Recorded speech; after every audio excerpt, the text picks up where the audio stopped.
Hello and a very warm welcome. You're watching The Wire Wrap. I'm Sravasti Dasgupta, and joining us today is Nilanjan Mukhopadhyay. He is an author and a journalist and also editor-in-chief at the Caravan, Hartosh Singh Bal. Thank you so much for joining us at The Wire Wrap. Let's get started with the fact that 4 phases of Lok Sabha elections are already over, and Prime Minister Modi, who crafted most of his campaign in the last few weeks around targeting Indian Muslims, has now stated in an interview to Network 18 that he never made any such claims. And in fact, he has said that the day that he starts talking about Hindu Muslims, he should consider himself unfit for public life. Now, the very next day, which was yesterday, he went ahead and started talking about Muslims once again. And he said that the Congress's favorite vote bank are the Muslims, and they will allocate 15% resources to Muslims if voted to power.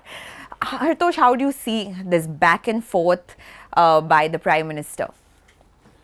Look, I see the Prime Minister as a peculiar beast in his politics. I've seen him from 2003 onwards, is the first time I saw him. That he basically operates through negativity. I've never seen him campaign on achievements. He needs something in the opposition to bite onto, something negative to build his campaigns up with. And usually he manages to work himself up to in this frothing negativity, which he's so very successful at. My sense is at this point of time, he's snapping at various issues. Nothing is taking hold. It's like he's biting around and he can't build a coherent negative campaign out of it. And he's tried many things which are contradictory.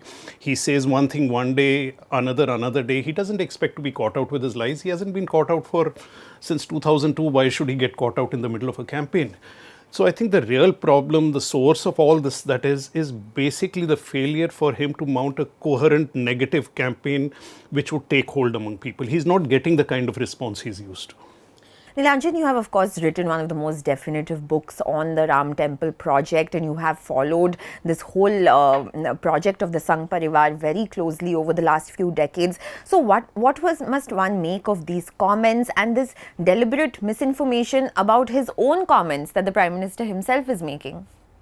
You know, right from the beginning, 2002 is actually when he gets politically made. He becomes a political entity that way, a popular one. Islamophobia has been second nature to him, fanning it. 2002, during the campaign, one of the first speeches which he delivered, I even remember the date, it was the 9th of September 2002, one day after a program which he launched called the Gaurav Yatras, which is to enhance pride of the Gujaratis, the Hindu Gujaratis. At that speech, he said that whenever we try to do anything, he was speaking in a temple town, and the government had given 8 crore grant for its, repair, removal and reconstruction. So that whenever we do anything for Hindus, we are criticized by the Congress. And then he went on to say in a very mocking way, what do you expect me to do? To continue with these relief camps, these baby producing factories. Now already the government of Gujarat had started shutting down the riot relief camps, calling them baby producing factories. What does it mean? Then he goes on to say, it's very simple, he spoke in Gujarati, that we are 5 and we have 25. Mocking as if speaking like a Muslim, that I have 5 wives and I have 25 children. This time on the 21st of April, 2 days after the fall of the voter turnout, upset the BJP and Mr. Modi, worried. What's happening? Where is the narrative going? He says the same thing, that the Congress will snatch from the poor and distribute it to those who have more children. Now he says that anybody has, all the poor people have many children. The next day, he says, as you pointed out, he says that the Congress, in fact, he goes on to say the Manmohan Singh government had a minority budget and a majority budget, and a Muslim budget and a budget for the Hindus. 15% was allocated for the Muslims. It was the BJP which prevented that from happening. Why was he silent for the last 10 years? Have you ever heard him say that the UPA government had a 15% separate reserved allocation for the Muslims which couldn't be done because the BJP was very alert? He's not done, because so these are all falsities which he is introducing in the narrative. Also, I want to talk about the fact that these are, of course, hate speeches that have not really attracted any decisive action by the Election Commission. We did see that about 22,000 citizens wrote to the Election Commission after that speech in Banswara in Rajasthan. And the Election Commission, just to remind our viewers, went and issued notices both to JP Nadda, who's the BJP party president, as well as Congress President Mallikarjun Kharge about their star campaigners, without naming who these star campaigners were, made vague references to the speeches that were made. Now, interestingly, yesterday JP Nadda has written back to the Election Commission defending these speeches and said that the PM speeches were based on facts. And he's saying that the Congress and its allies are anti-Hindu and the Election Commission should initiate action on that. So, with this EC's inaction, would you say this kind of hate speech communal narrative has, in a sense, become normalized in our campaign trail? Well, we know that. I mean, apart from the denials that Modi will issue, and I'm surprised that he even bothered to issue the denials because Hindu-Muslim is all he does. But in some ways, on the very day he says, I don't do Hindu-Muslim, you have Nadda actually saying that, justifying why he did Hindu-Muslim in some senses. So I think this is the same double-facedness the BJP has always played on this issue, as Nilanjan mentioned. Bigotry, Islamophobia has been the core of the BJP's campaign. Its rise to power, the structural attempts at which it basically holds on to Indian society, collates sort of caste mobilization by directing anger outwards, always has been central to its strategy. In this time around, I wouldn't call the Election Commission's it's not inaction, it is actions for the government. Today, the Election Commission is basically a wing of this government or this party. The way they are acting, the way they are choosing to respond, first of all, to write to Nadda, what sense does this make? This is a precedent out of nowhere. Not asking the Prime Minister for direct clarifications on a complete violation of the poll code. And we can keep adding instances, but for the first time, you go on the ground, what I'm hearing, as people are losing faith in the system itself, in the Election Commission. Whatever the truths about the EVM, a lot of people have come to believe there is a problem with the EVM. They do not feel that the elections themselves, whatever the results are today being conducted in a manner that even supporters of the BJP consider fair. That's right. So, of course, we, as we are reporting from the ground, a lot of people do tend to say that it doesn't matter who we vote for. We don't know what the EVMs are doing. There is an amount of distrust in the population across. But I also want to talk about the fact that, as we are mentioning, that this has been historically the BJP's playbook, going back to its communal narrative. But here he's speaking about appealing to SC, ST, OBCs and kind of creating a division between SC, ST, OBCs and Muslims, and saying that your rights will be taken away and given to Muslims, and I will always oppose reservations on the basis of religion, even though the fact is that wherever Muslims do have reservation in the country, it's not on the basis of religion, it's on the basis of their backwardness. Socioeconomic data. So how would you see this, and is this some sort of an attempt to woo the backward caste while alienating the Muslims? You see, Indians have grown up on the theory that the British ruled India for centuries with a divide and rule policy. So that's the same thing, that you divide and rule. You divide the underprivileged of the country. Muslims are definitely a demographic underprivileged group. There is a small section among them who are the elite, but the majority of Muslims, socially they are called the Pasmanda Muslims, they are among the underprivileged of the world. That's how they also get the benefit of the reservation. And you have the SCs and the STs who also are comprised primarily the underprivileged. There are other underprivileged also in the caste Hindu groups also, but those are on economic grounds. So you divide these people up so that the BJP can continue with mobilizing. It has actually mobilized one section of the scheduled caste and of the backward caste. In the last 15-20 years, they have been able to do that, and especially in the Modi era. So it is to continue with that and to ensure that there is no consolidation of vote for their adversaries of the underprivileged, because at the moment economic issues are really hurting the belly and the pockets of everyone. Everybody is talking about it. Modi's big challenge is that everybody may be aware of joblessness, of price rise, of general economic failure of the government, but it should not translate into a mandate against him and the BJP. That's the big challenge. And this is something that's come across once we are reporting on the ground as well, that even though people are overwhelmingly supporting Modi and voting in his name, but these concerns of unemployment and inflation are writ large on everyone's minds, even on the minds of the core BJP voters. But let's talk about the fact that 4 phases of elections are over, and in the recently concluded 4th phase, just to tell our viewers that we saw instances of reporting from Uttar Pradesh's Sambhal, where we saw Muslims were being stopped from voting. A very incisive report on this has come out in the scroll, where details have been given about how these Muslims in Sambhal were prevented from voting. They were beaten up, their ID cards were snatched away. There were several videos also on social media. Later, of course, the Election Commission has gone on to state that these reports are all false and misleading relating to these videos, and voting was carried out in an orderly fashion. But Hartosh, tell us, do you think that this is something new that we are seeing in this election? So, I mean, there are 2-3 things that follow from this. I think our reporter had also mentioned this about Sambhal and noted that the senior district official was the same one who had been posted to Rampur during the by-election, where there were similar reports of disruption of elections and Muslims not being allowed to turn out to vote. So clearly there is worry, particularly in UP, about the extent of Muslim turnout, which is very high as compared to turnout among the general population, where the enthusiasm for this elections is a particular low. And it is in this context that the BJP is trying things which were part and parcel of our earlier electoral battlefield, where you kept away a large number of people who may be voting against you from the ballot box, what was then the ballot box. So I think we are seeing a return to traditional ways of ballot fixing in some ways. The BJP is trying everything it has.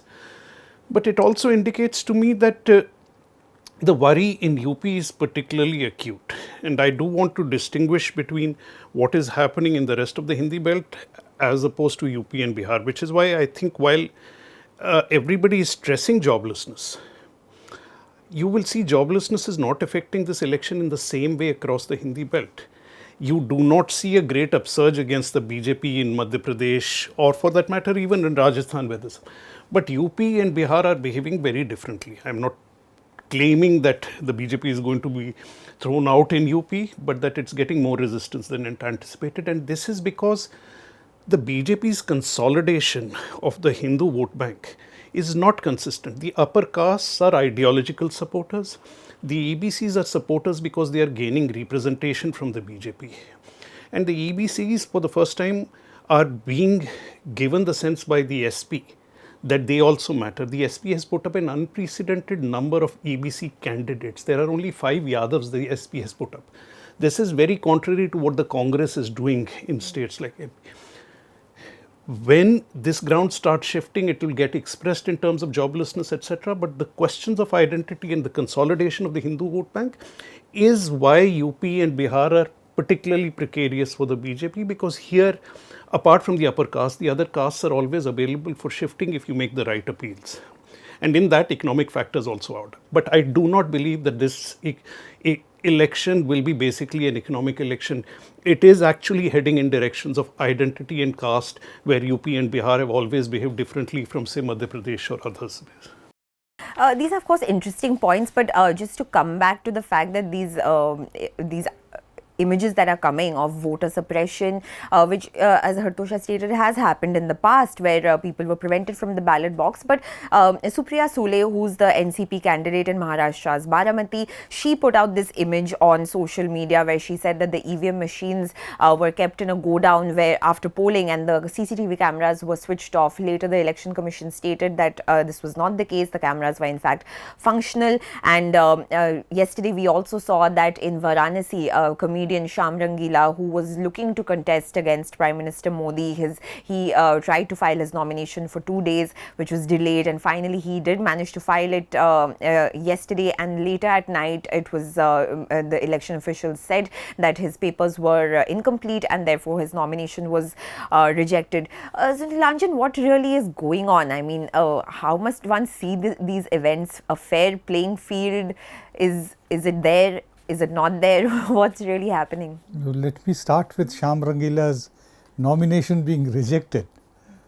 Politicians, generally speaking, powerful ones, especially Mr. Modi, brook no one to laugh at their face. Shyam Rangila cannot be allowed to contest because he has this tremendous ability. Can you just think of Shyam Rangila as a candidate in the voice of Mr. Modi, going around Varanasi and saying all kinds of funny things? Can one imagine for a moment how much that would have irritated or angered Mr. Modi? He wouldn't have been able to do anything to him because being a candidate, he would have been provided security also. Nobody can go and even slap him, give him a tight slap. So that is why he had to be out, and that is how it has been done.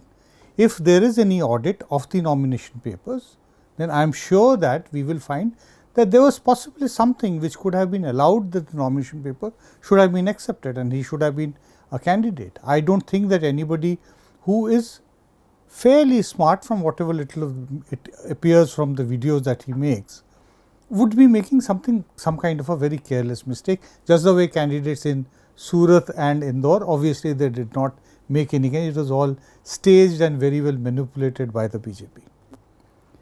Now, you were actually also talking about EVMs and turnout.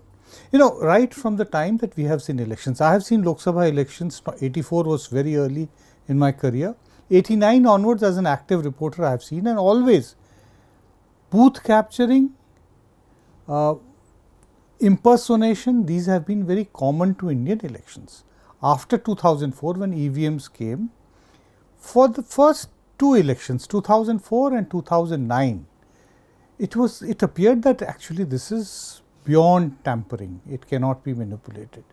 But then, jugaad is an Indian word, So you have experts who are also great at chunav is jugaad. So that is what was done in 14-19. Let me remind you, in Kerala, 2018 there was a Lok Sabha by-election. There were complaints of one large pocket, predominantly Muslim villages, where the EVMs were not working between 9 or 8 in the morning until about 1 o'clock. That is the time when the maximum number of people come and vote. Afternoons they don't come because they are all busy out working. In that election, there was a big hue and cry, there was an investigation, and the returning officer, a district magistrate of Saharanpur, if I am not mistaken, suspended from any kind of election duty for the rest of the career. Is the ban still on? Is the opposition actually, does it have the wherewithal to actually check whether such kind of tampering is happening or not? I have seen in 2014 elections impersonation happening. It meant that in a particular village, if party A, if the BJP has a huge numerical presence, then it is just going to ensure that only their people go and vote in the name of others. I have seen it happening.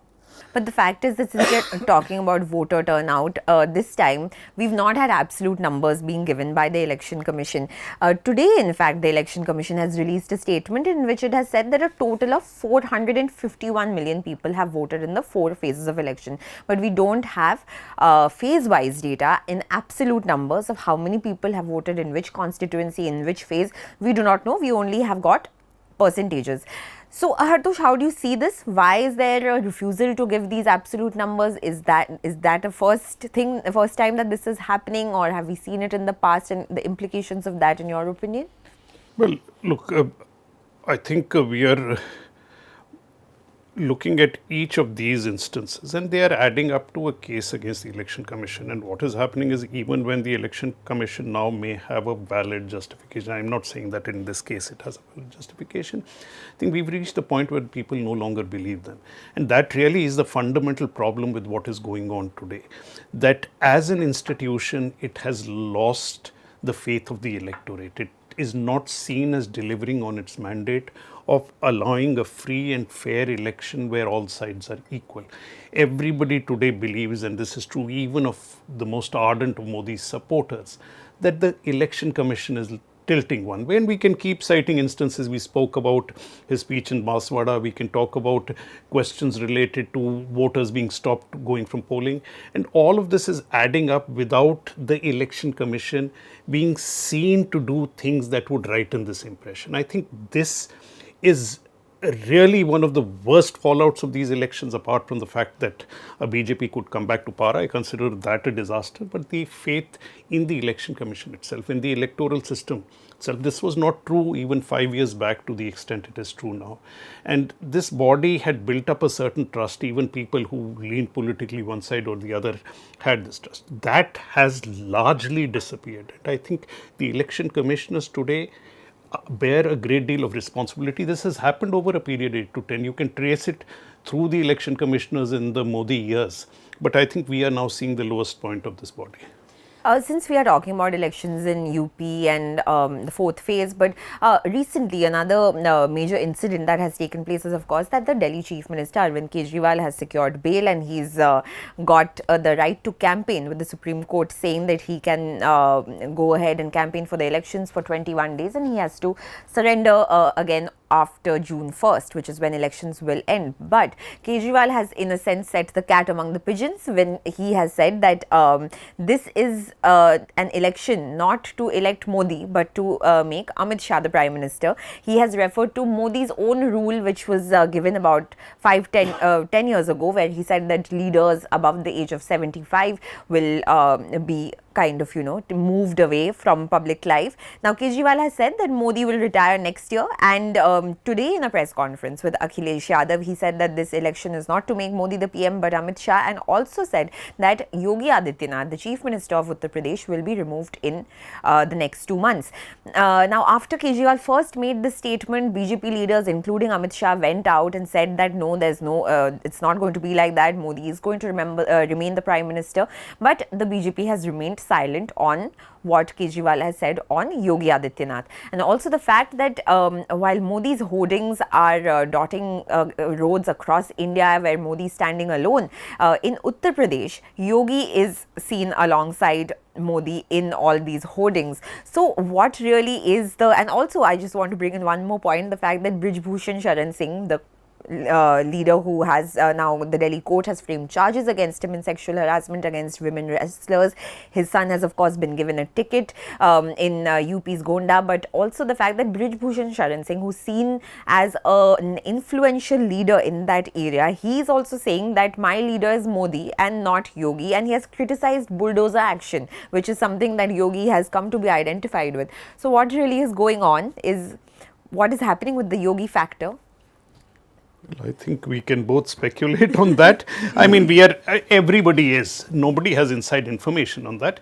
Clearly, anybody who's followed politics sees Yogi as one chief minister who does not see eye to eye with the Modi-Amit Shah duo. Neither is he easily pushed around for whatever local support he enjoys. And there is apprehension you would have when you speak to voters in UP, the apprehension already that these two are looking to oust Yogi in some way or the other. If they succeed in this election, like they did in Madhya Pradesh, with a chief minister who has a electoral record, which matches Narendra Modi's, and Shivraj Chauhan is ousted out without even a say, that something similar could happen in Yogi. All this adds up to other things which are around the country in terms of caste, the anger of the Thakurs. Yogi is a Thakur. Brij Bhushan voicing this difference so openly. So I think those are all issues that we will read things into, but I think we'll have to wait for the results. Nilanjan may have some more ideas on this leadership tussle. He's followed Modi. You want to weigh in on this, Nilanjan? Well, yes. Let's first look at what are the things that we know for sure and not speculate. We know that Yogi Adityanath did not rise vertically within the Sangh Parivar or the BJP. He is a lateral entry from the Hindu Mahasabha side, from the Gorakhdham Peeth. His spiritual guru, Mahanta Vaidyanath, was also a Hindu Mahasabha person. He represented the Mahasabha for one term in Lok Sabha, and then he joined the BJP. So they are all lateral entrants. The second is that in 2017, Yogi Adityanath was not the original choice of Modi and Amit Shah. It was a gentleman called Mr. Manoj Sinha. He was ready to pack they were ready to move. His bags and everything in Delhi were packed. He also told friendly journalists that you can meet me now in Lucknow. But then something happened. We do not know the details of what exactly happened, who intervened. The general theory is that at that point the RSS did not have 100% confidence or faith, or had not yielded completely to Mr. Modi. So they wanted to have a countervailing force in Yogi Adityanath in UP. That is why they pushed his candidature and got him the chief ministership.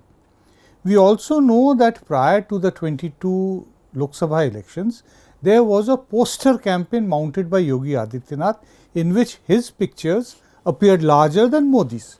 There was a full page ad which was also in one newspaper which was there, and they were taken down after he was wrapped, he was scolded, virtually scolded, as people who were there in the room when Yogi Adityanath apparently received a call from somebody from Delhi that you are not to do this. So there has been a problem that Yogi Adityanath has always said that I am no less. But Mr. Modi has been constantly sending out messages. After the victory of the BJP in 2022, in the victory speech, Mr. Modi clearly said that Yogi Adityanath will be the chief minister till 2027. So this was to ensure that he does not nurture any ambition of moving to the center. We also know that in Banaras, if you look at the road show, the truck on which Mr. Modi is standing along with Yogi, Mr. Modi is on a pedestal. The pedestal where Yogi has is at least about 2 feet lower than Mr. Modi's. In the temple also, Modi is sitting in front and he is a little further behind. The position is very clear. Mr. Modi could not do it completely on the 22nd of January, despite the fact that he is the one who was the main judgman. But Yogi was also visually present there. I am told that Yogi personally wanted to also install the original idol a night before and hijack the entire publicity, but he was not allowed to do that. Now, these are all stories which we can, in the realm of speculation, in the realm of what we have heard, but obviously we will not possibly write it in our name. We can speak about it, that these are among the stories that one has heard, and these are stories we are hearing from parties which are interested on either side.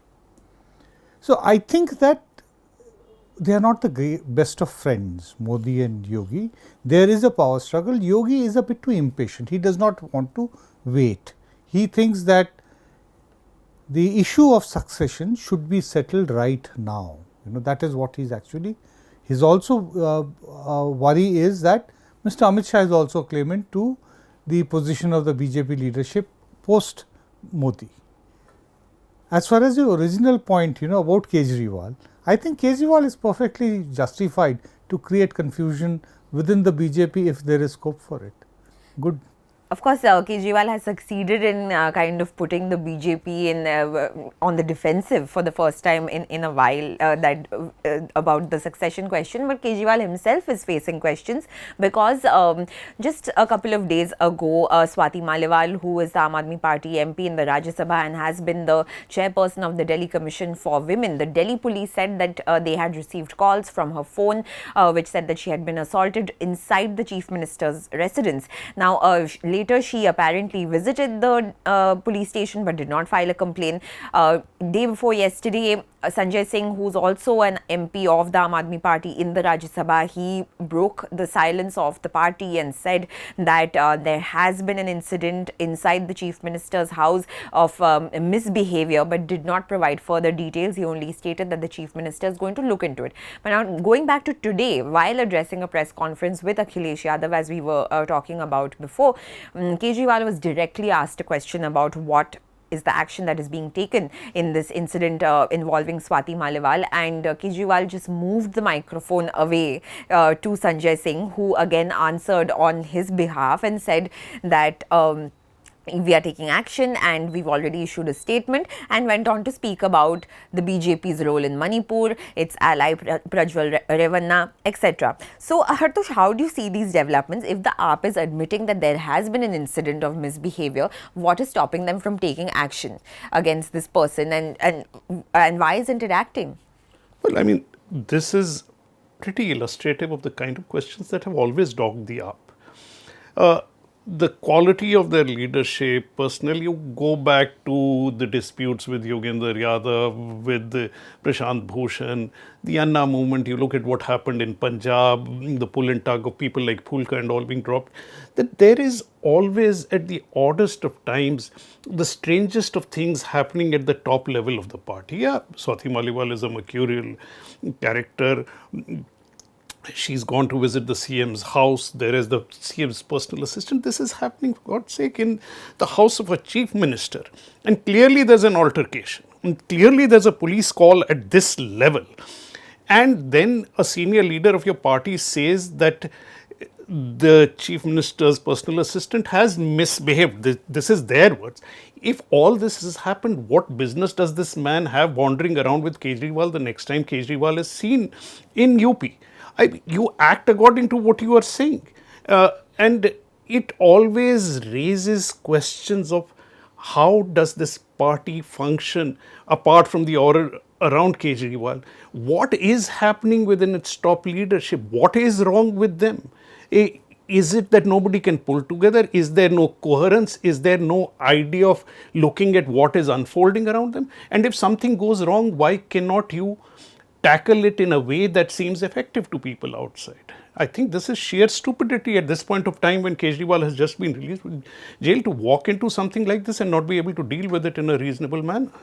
So, of course, Kejriwal has been released to campaign, and this incident is coming bang in the middle of elections, and the BJP is making a meal of it because politically it's a big issue right now in Delhi, which is going to the polls on May 25th.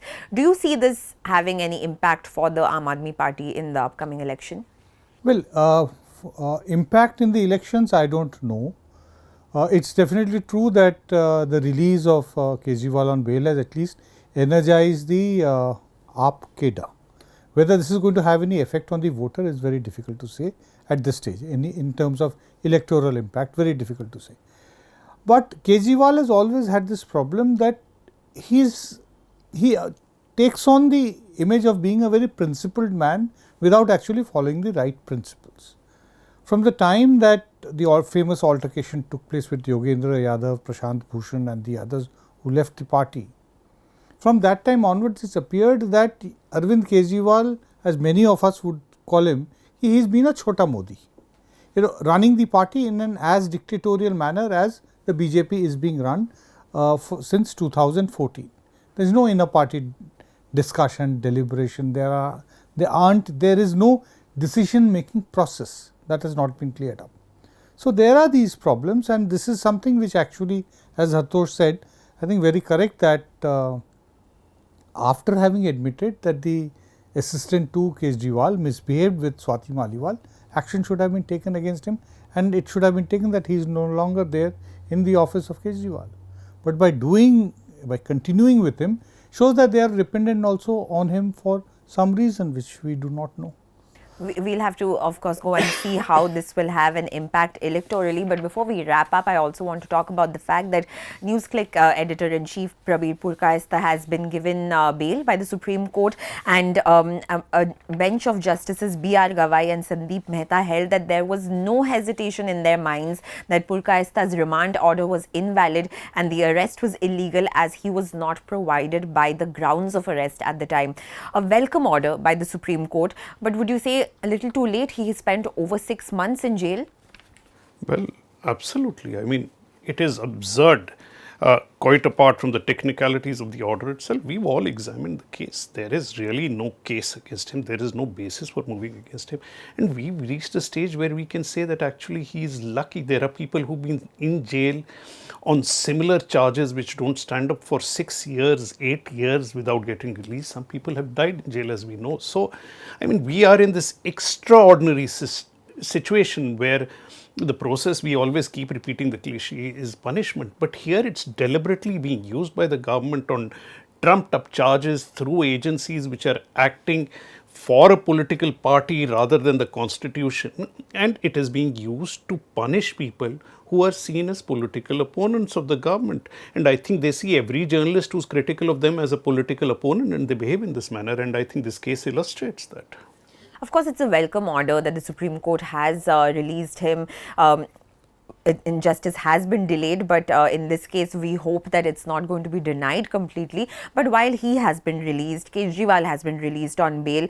Former Jharkhand Chief Minister Hemant Soren continues to wait for his bail. And now, is it concerning that the Supreme Court is granting bail? Yes, but is not covering everyone. For instance, Soren has said in his plea in court that I should be covered by the Kejriwal order, but that has not happened. So while we must of course welcome the Supreme Court's recent bail orders, is it concerning that it is applying to some and it's not applying to others? I wouldn't really be the competent person to comment on the Supreme Court's pronouncement on the Hemant Soren case. Though prima facie it appears that if bail has been given to Arvind Kejriwal, why has it not been given to Hemant Soren? Yes, it definitely raises a question. As far as Prabir Purkay's case is concerned, I just hope, that what the Supreme Court has said is that his arrest, the process was illegal.